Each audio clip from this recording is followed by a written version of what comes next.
Let's start chapter number 3, current electricity.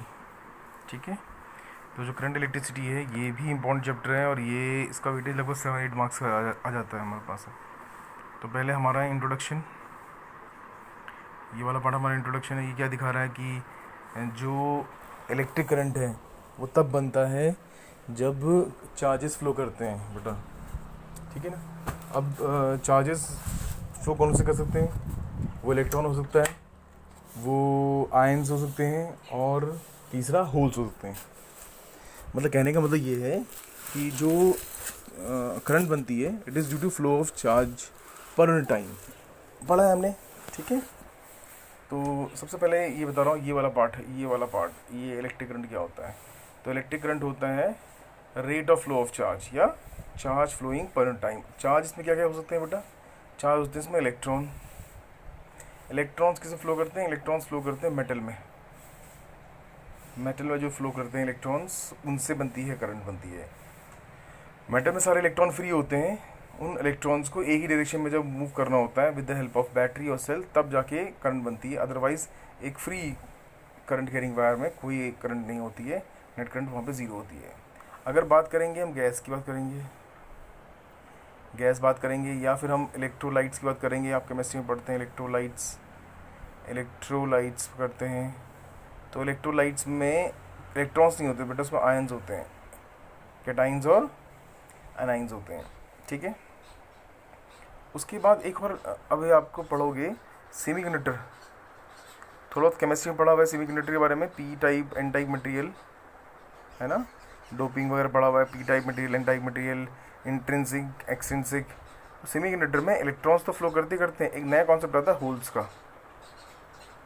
अभी फिलहाल इतना याद रख लो कि इलेक्ट्रॉन्स होल्स दोनों ही मूव करते हैं किसमें? सेमीकंडक्टर में। तो अब तुम्हें रिपीट करता हूँ, बताता हूँ क्या क्या है। मेटल्स में या कंडक्टर्स में कौन फ्लो करता है करंट के लिए? इलेक्ट्रॉन्स। सेमीकंडक्टर में इलेक्ट्रॉन्स और होल्स। और गैस में या फिर इलेक्ट्रोलाइट्स में जो लिक्विड सोल्यूशन होते हैं उसमें क्या होते हैं? आयंस होते हैं, कैटाइंस और एनाइंस होते हैं। ठीक है, तो फिर इलेक्ट्रिक करंट का जो मेन फॉर्मूला है वो ये रहा बेटा, I = Q/T। Current flowing per unit time. Charge की यूनिट क्या होती है? कूलम। टाइम की यूनिट क्या होती है? सेकेंड होती है। It is a scalar quantity. Current कौन सी क्वांटिटी है? स्केलर क्वांटिटी है।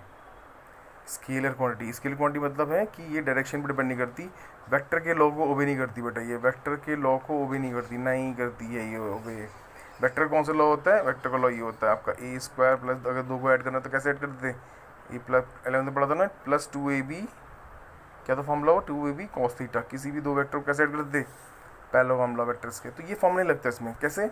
अगर मान लो इस वायर में एक करंट पे आ रही है 3 एम्पेयर आ रही है बेटा, 3 एम्पेयर आ रही है, और यहाँ से आ रही है 4 एम्पेयर आ रही है, तो इसमें एंगल कुछ भी बन रहा हो उनके बीच में, इस वाली वायर में करंट कितनी हो जाएगी? 4 + 3 7 एम्पेयर हो जाएगी। ठीक है, तो current is a scalar quantity. वैसे strictly speaking current is a tensor quantity, but क्योंकि टेंसर वेंसर हमारे सिलेबस में है नहीं, इसलिए हम इसको स्केलर मान के चलेंगे। नेक्स्ट है, ये एक जनरल फॉर्मूला पता लग गया। करंट की यूनिट क्या होती है? एम्पेयर होती है। करंट की यूनिट क्या होती है? एम्पेयर होती है। ठीक है, ये लिखा हुआ है यहाँ पे एम्पेयर, इसकी यूनिट होती है एम्पेयर, ये थाउजेंड्स एम्पेयर होती है। ठीक है, और छोटी यूनिट क्या हो जाएगी? मिली एम्पेयर हो जाएगी। और छोटी यूनिट क्या हो जाएगी? माइक्रो एम्पेयर हो जाएगी। और छोटी एम्पेयर क्या हो जाएगी? नैनो एम्पेयर पे जाएगी। तो आप छोटी यूनिट्स तो कर सकते हैं, ये मिली एम्पेयर हो सकती है। ठीक है, तो ये हमारी यूनिट्स हो जाती हैं इसके एम्पेयर पे। अच्छा, ये फॉर्मूला फिर क्या है? ये वाला फॉर्मूला, ये एवरेज करंट का, ΔQ/ΔT। एवरेज वेलोसिटी याद है? 11 तो पढ़ता है एवरेज वेलोसिटी, इंस्टेंटेनियस वेलोसिटी। और एक फॉर्मूला हो जाएगा dQ/dt। इसे कौन सी करंट बोलेंगे? इंस्टेनियस करंट बोलते हैं। ये इंस्टेनियस करंट है ये वाला फॉर्मूला, और ये वाला फॉर्मूला एवरेज करंट के लिए है, एवरेज करंट के लिए। ठीक है, एवरेज करंट कौन सा है? ये वाला एवरेज करंट के लिए, और ये इंस्टेनियस वेलोसिटी के लिए। ठीक है, चलो भाई ये भी हो गया हमारे पास है। अब क्वेश्चन कैसे करना है देखो है। अगर मैं कहता हूँ Q जो है वो टाइम पे डिपेंड करता है ना चार्ज, तो Q इज़ 3T² + 4, ऐसा कुछ दिया हुआ है। अब मैं पूछूंगा आपसे, बताओ इसका जब टाइम था एग्जैक्टली 2 सेकेंड्स, तो what was the instantaneous current? So you will differentiate it. आप क्या करोगे, इनसे निकालने के लिए क्या करोगे, D Q by D T कर देना, D Q by D T कर दो, कितना आएगा 2 से 660, इसका कितना हो जाएगा 0 हो जाएगा, टाइम कितना 2 6 4 6 12 एम्पेयर आ जाएगा इसका आंसर, 12 एम्पेयर है। ये इंस्टेंस करंट है। इंस्टेंस करंट एक पर्टिकुलर टाइम पे निकाली जाती है। और अगर कोई पूछे तुमसे क्या, अगर कोई तुमसे पूछे एवरेज के लिए, तो क्यू का फॉर्मूला क्या था यार, क्यू का फॉर्मूला क्या था, क्यू का फॉर्मूला था हमारा,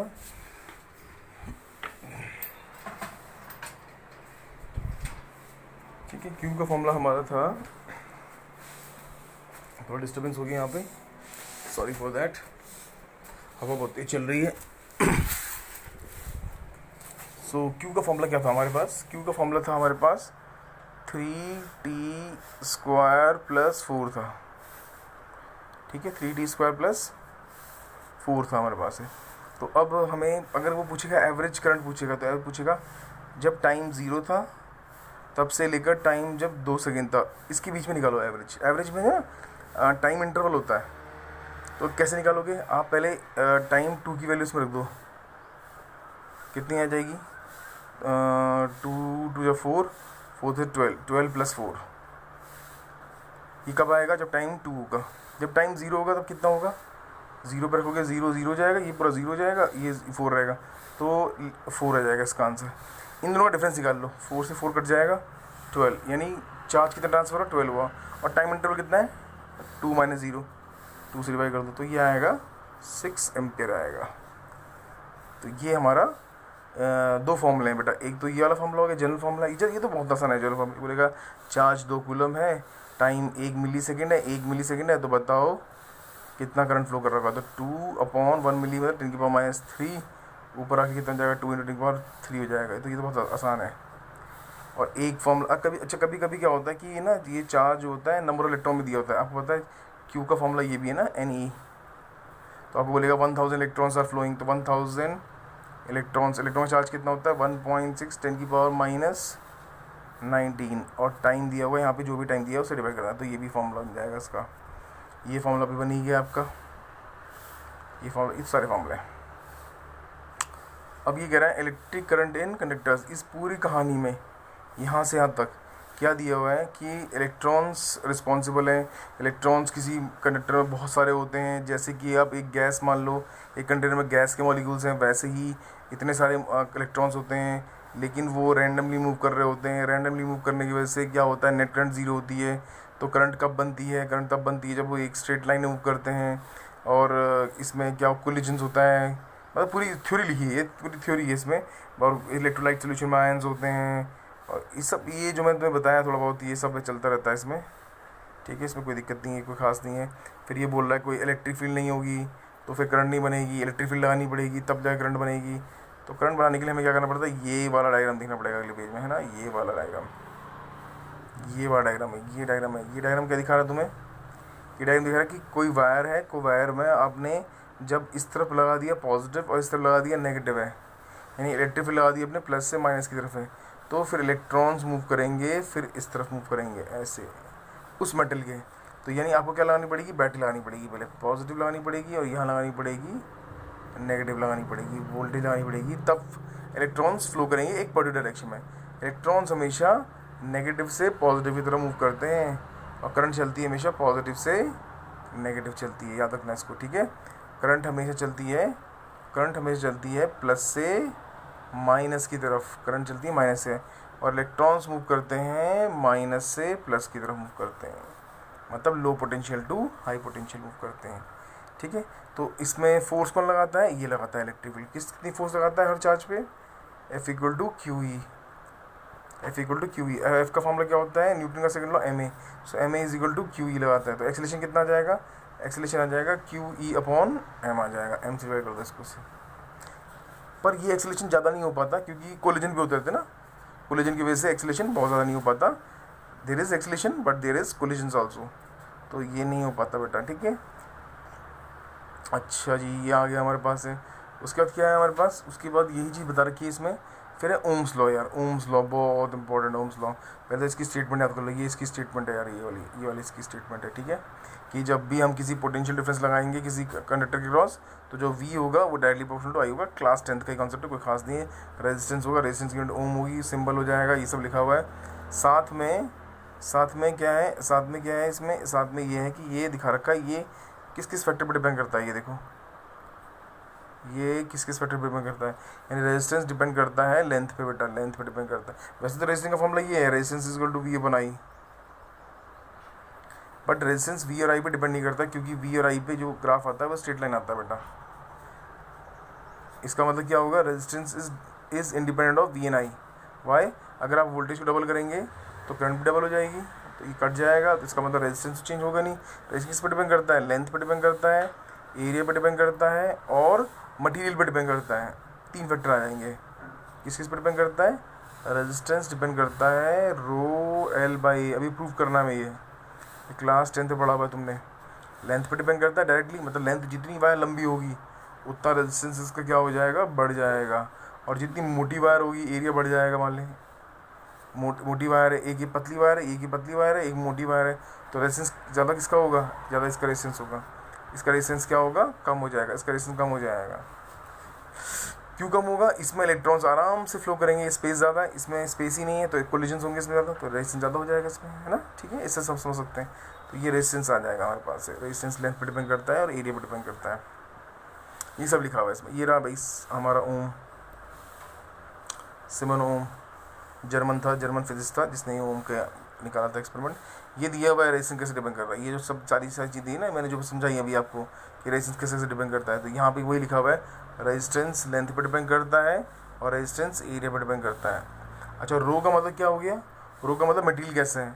मान लो हमने 2 सेम लेंथ और एरिया के मटेरियल ले लिए, लेकिन मटेरियल अलग है। जैसे मान लो कॉपर ले लिया, एल्यूमिनियम ले लिया, सेम लेंथ है, सेम एरिया है, तो कॉपर का रेजिस्टेंस कम होगा, क्योंकि वहाँ किसका डिफरेंस आ जाएगा, रो को क्या कहते हैं, स्पेसिफिक रेजिस्टेंस। लिखता हूँ अभी, देखो R इज इक्वल टू होता है, अभी डिराइव भी करना है हमें, रो एल बाई ए। तो रेजिस्टेंस की यूनिट क्या होती है, ओम होती है बेटा, ये भी स्केलर क्वांटिटी है। लेंथ की यूनिट क्या होती है, मीटर होती है, इसकी क्या होती है, मीटर स्क्वायर होती है। तो क्रॉस मल्टीप्लाई करके रो की यूनिट क्या हो जाएगी, ओम मीटर हो जाएगी, ओम मीटर, ठीक है। ये किस पर डिपेंड करता है, रो टेम्परेचर पर डिपेंड करता है। आगे आएंगे पढ़ेंगे हम इसमें से, ठीक है। अब इसने ये डिराइव कर रखा है। अच्छा, ओम्स लॉ जो है ना, ओम्स लॉ का फॉर्मूला क्या होता है, V is equal to I R होता है, बट आपको एक नया फॉर्मूला पढ़ना है। V is equal to I R हो गया, I is equal to R, R क्या होगा, रो एल बाय ए हो जाता है, रो एल बाय ए हो जाएगा, है ना। अच्छा, इस एल को इसके नीचे ले आओ, वी बाय एल ले आओ, वी बाय एल ले आओ, तो ये हो जाएगा आई बाय, अच्छा करंट बाय एरिया एक नया यूनिट है बेटा, करंट डेंसिटी, कितनी करंट फ्लो कर रही है कितने एरिया में, मतलब करंट डिवाइड बाय एरिया होता है करंट डेंसिटी, नया वर्ड है। और करंट डेंसिटी यूनिट क्या होती है, एम्पेयर पर मीटर स्क्वायर, याद रखो। करंट फ्लोइंग पर एरिया, ये वाला बेटा, करंट अपॉन एरिया, इसमें करंट अपॉन एरिया क्या होता है, करंट डेंसिटी, सिंपल क्या होता है, जी होता है। It is a vector quantity, ठीक है, ये भी क्या है, वेक्टर क्वांटिटी है, ठीक है। जे हो गया और ये हो गया, रो हो गया हमारे पास है। तो वी अपॉन एल क्या होता है, इलेक्ट्रिक फील्ड होती है। इलेक्ट्रिक फील्ड क्या होती है, पोटेंशियल करंट लेंथ होती है, इज इक्वल टू जे रो। ये आपका रिलेशन किसके में आ जाएगा, ये भी ओम्स लॉ का फॉर्मूला है बेटा। इलेक्ट्रिक फील्ड इज इक्वल, इसे कहते हैं microscopic form of Ohm's law. E is equal to J rho. E क्या है, इलेक्ट्रिक फील्ड है, जे क्या है, करंट डेंसिटी है, और रो क्या है, रेजिस्टिविटी ऑफ द मटेरियल है। इसको हम ऐसे भी लिख सकते हैं बेटा, electric field is equal to क्या बताया था, जे रो बताया था। केमिस्ट्री में पढ़ा हुआ था हमने, कंडक्टिविटी सिग्मा, सॉल्यूशन की कंडक्टिविटी निकालती है। तो conductivity is reciprocal to resistivity, इसमें भी ऐसे होता है। इसे कहते हैं इलेक्ट्रिकल कंडक्टिविटी, इसे कहते हैं इलेक्ट्रिकल रेजिस्टिविटी, ये स्पेसिफिक रेजिस्टेंस कहते हैं। तो ये उल्टा होता है। तो इसका फिर अगर हम क्या करेंगे, ई इज इक्वल टू मैं लिखता हूँ जे अपॉन वाटर, रो के बदले क्या लिखता हूँ, सिग्मा लिखता हूँ।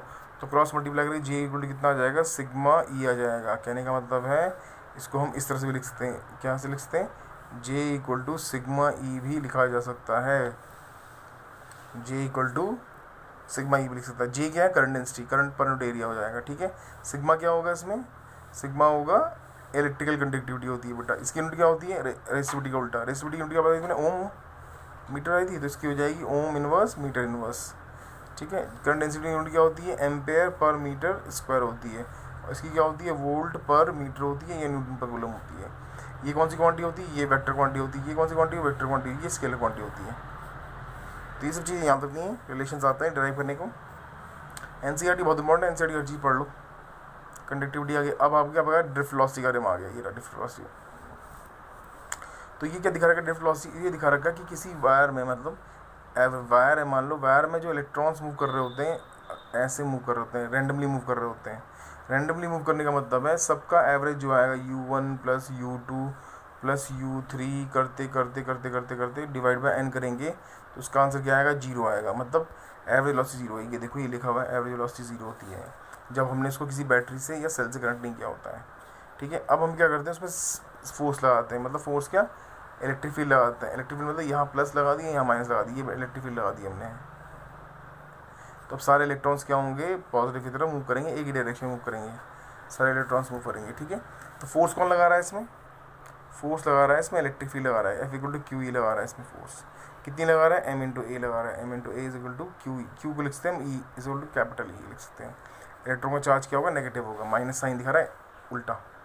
ठीक है, माइनस साइन क्या दिखा रहा है, उल्टा। मतलब इसका मतलब क्या है, इलेक्ट्रॉन का चार्ज उल्टा होता है और एक्सेलरेशन उधर उल्टा आएगा इसका। ठीक है, तो ये आएगा हमारा, ये हमारा ई है यार, ये हमारा ई आ गया। तो एक्सेलरेशन कितना आएगा हमारा, एक्सेलरेशन आ जाएगा हमारा, एक्सेलरेशन आ जाएगा हमारा कितना, small E capital E upon M आ जाएगा, माइनस साइन आ जाएगा। माइनस साइन क्या दिखा रहा है, माइनस साइन ये दिखा रहा है कि अगर इलेक्ट्रिक फील्ड यूँ लगेगी ना तो ये ऐसे जाएगा, यूँ दिखा रहा है, उल्टा उल्टा मूव करेगा ये। एक्सेलरेशन का डायरेक्शन, ये इलेक्ट्रिक डायरेक्शन उल्टा होता है बेटा, ये ना उल्टा होता है। ठीक है, पहले बताया मैंने आपको। तो ये आ जाएगा। अब हम क्या करेंगे, हम ये देखेंगे अब स्पीड बढ़ने से उसकी नई स्पीड क्या होगी, उसकी नई स्पीड क्या होगी, v=u+at। ये हमारा कौन सा, फर्स्ट इक्वेशन मोशन है। ठीक है, ये v1 कर दिया पहले, ये ऐसे कर दिया और ये ऐसे कर दिया, इसके लिए भी ऐसे कर दिया। एक्सेलरेशन सबके लिए सेम होगा, क्यों, एक्सेलरेशन की वैल्यू क्या थी, small E capital E upon M into, ये थी ना, ये सेम है क्योंकि इलेक्ट्रॉन चार्ज सबके लिए सेम होता है, इलेक्ट्रिक फील्ड सबके सेम है बाहर से, और मास भी इलेक्ट्रॉन का सबका सेम है। तो एक्सेलरेशन क्या होगा, कांस्टेंट होगा। तो इसका मतलब ये आ जाएगा। तो v1 आ जाएगा, ऐसे करना, फिर आपको क्या करना है, v1=u1 + a_t1, फिर v2=u2 + a_t2 कर देना। चलते चलते चलते इसका भी एवरेज निकालना है आपको। जब इसका एवरेज निकालोगे पूरे vn तक का, vn क्या हो जाएगा, vn=u + a × tn हो जाएगा। इन सब का एवरेज निकालना है आपको बेटा। इस सब का एवरेज क्या आएगा, इस सब का एवरेज आएगा, ऐसे आएगा, v1 से लेकर vn तक का एवरेज आएगा ऐसे, u1 से लेकर un तक का एवरेज आएगा। अब बेटा इसका एवरेज क्या था, शुरू में किया था, इसका एवरेज 0 है, ये रहा 0। इसका एवरेज तो 0 नहीं, यहाँ कर रखा है, देखो ये यहाँ कर रखा है, 0 आ गया। प्लस एक्सेलरेशन तो कॉमन आ जाएगा, और t1 से लेकर tn तक अपॉन n तक इसका एवरेज क्या आएगा। इस एवरेज को बोलते हैं टाउ, ए टाउ, एवरेज रिलैक्सेशन टाइम। मतलब कहने का मतलब है जो v का एवरेज आएगा, v1 से लेकर, इसको तो लिखेंगे vd है, ड्रिफ्ट वेलोसिटी, शुरू में आ जाएगा 0, प्लस एक्सेलरेशन आ जाएगा ये, और ये आ जाएगा टाउ आ जाएगा, ए टाउ, vd=a। तो ये रिलेशन आएगा ड्रिफ्ट वेलोसिटी और टाउ का रिलेशन आएगा। ड्रिफ्ट वेलोसिटी क्या होती है, drift velocity is the velocity acquired by the electrons, average velocity acquired by the electrons when external electric field is applied. ठीक है, तब आता है। एक्सेलरेशन क्या होगा, सबका सेम होता है ना, एक्सेलरेशन सेम कांस्टेंट, ये तो कांस्टेंट है बेटा। और टाउ की वैल्यू कितनी होती है, टाउ की वैल्यू है रिलैक्सेशन टाइम, मतलब दो कोलिजन्स के बीच का, दो सक्सेसिव कोलिजन्स के बीच का टाइम इंटरवल जो होता है उसे हम कहते हैं टाउ। इसकी वैल्यू होती है 10⁻⁻15 सेकेंड्स होती है। ठीक है, और वीडी की जो ड्रिफ्ट वेलोसिटी बहुत हाई नहीं होती है इलेक्ट्रॉन्स की, वो होती है 1 मिलीमीटर/सेकंड करीब, 1 मिलीमीटर/सेकंड होती है करीब। ठीक है, वीडी की वैल्यू कितनी होती है, वीडी की वैल्यू होती है 1 मिलीमीटर/सेकंड होती है। ठीक है, और टाउ की वैल्यू क्या होती है, टाउ जो होता है वो होता है टाउ एवरेज बोलते हैं इसको। तो उसकी वैल्यू होती है कितनी, उसकी वैल्यू होती है 1 फर्मी, मतलब 1 फर्मी मतलब 10⁻⁵15 से बहुत कम होती है, मतलब उसको रिलैक्स होने का टाइम बिल्कुल नहीं मिलता है ना। अच्छा, ये फिगर देखो, ये फिगर दिखा रखी है, ये फिगर दिखा रखी है कि जो इलेक्ट्रॉन है, जब हमने इलेक्ट्रिक फील्ड नहीं लगाई थी तो ब्लू लाइन्स दिखा रखा है बेटा, ये ब्लू लाइन्स, ये रहा ब्लू लाइन से, और जब इलेक्ट्रिक फील्ड लगा दी तो ये डॉटेड लाइन्स दिखा रखा है। इसका मतलब थोड़ा सा, ये थोड़ा डॉटेड लाइन से, इसका मतलब थोड़ा सा लगाने के बाद थोड़ा स्ट्रेट हो गया, मतलब पहले ज़्यादा रैंडमली मूव कर रहा था ऐसे से, और उसके बाद थोड़ा कम रैंडमली मूव करने लगा ऐसे करके। ये दिखा रखा है कि इलेक्ट्रिक फील्ड लगाने से अलाइनमेंट हो जाता है, मतलब कहने का मतलब ये दिखा रखा है, और ज़्यादा क्लियर नहीं है तो ये दिखाया वैसे। हमने फिर क्या किया, हाँ हमने क्या किया, अब हमने ये निकाल लिया, तो वी डी मैंने क्या बताया था तुम्हें, वी डी का फॉर्मूला क्या था, ए टाउ था। अच्छा एक्सेलरेशन की वैल्यू क्या आती है हमारे पास, V D is equal to small E capital E tau upon M, ये रिलेशन आ जाएगा, वी डी और टाउ के बीच में रिलेशन आएगा। एक्सेलरेशन की वैल्यू डाल दी हमने, ये डाल दी, तो ये यहाँ तो दिखा रखा है, ये वाला देखो, ये वाला यहाँ कर रखा है, ठीक है।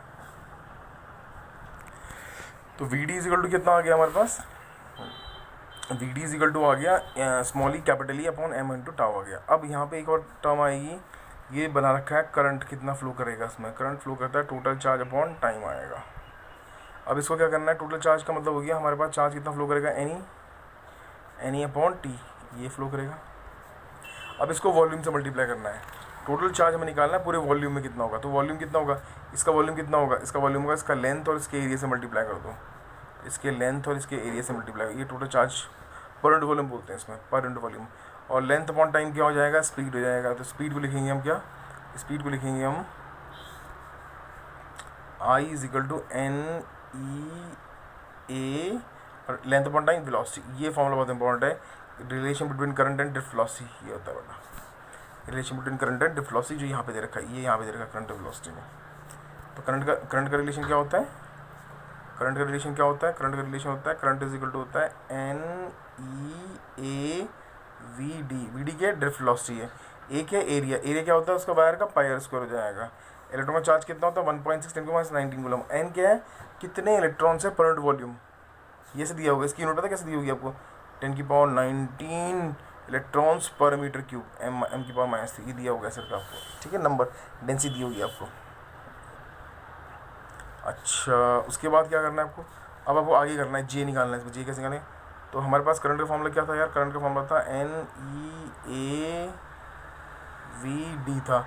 करंट अपॉन एरिया क्या होता है बताओ, जे इज इक्वल टू कितना हो जाएगा, एन ई वी डी हो जाएगा, ठीक है। अच्छा वी डी का फॉर्मूला क्या था, वी डी का फॉर्मूला डालो, जे इज इक्वल टू जाएगा एन ई, वी डी क्या होगा, वी डी का फॉर्मूला था small E capital E tau upon M, ये था नहीं था, है ना, टाउ अपन। अच्छा N E square tau upon M क्या था हमारा, ये वाला है, ये था तुम्हारा सिग्मा, तो जे इक्वल टू कितना हो जाएगा तुम्हारा सिग्मा ई, पहले देख लेना सिग्मा की वैल्यू कितनी थी, सिग्मा की वैल्यू थी N E square tau upon M था, तो जे इक्वल टू सिग्मा क्या, ओम्स लॉ डेराइव हो गया हमारे पास, ये आता है, ये रहा जे इक्वल टू सिग्मा, ये रहा जे इक्वल टू सिग्मा ही, सिग्मा की वैल्यू क्या है यहाँ पे, सिग्मा की वैल्यू ये रही, ठीक है। इसे क्या कहते हैं, इसे कहते हैं microscopic form of Ohm's law बेटा, बहुत इंपॉर्टेंट है ये microscopic form of Ohm's law क्या होती है, जे इक्वल टू सिग्मा ई, यहाँ तक कर लो इसको, है ना, यहाँ तक कर लो, फिर मैं आगे कराता हूँ, कल कराऊंगा, थोड़ा सा न्यूमेरिकल्स कराता रहूँगा, ये चलता रहेगा हमारा, ठीक है। तो ये सब करते रहो, और 11 बजे वैसे क्लास भी है मेरी।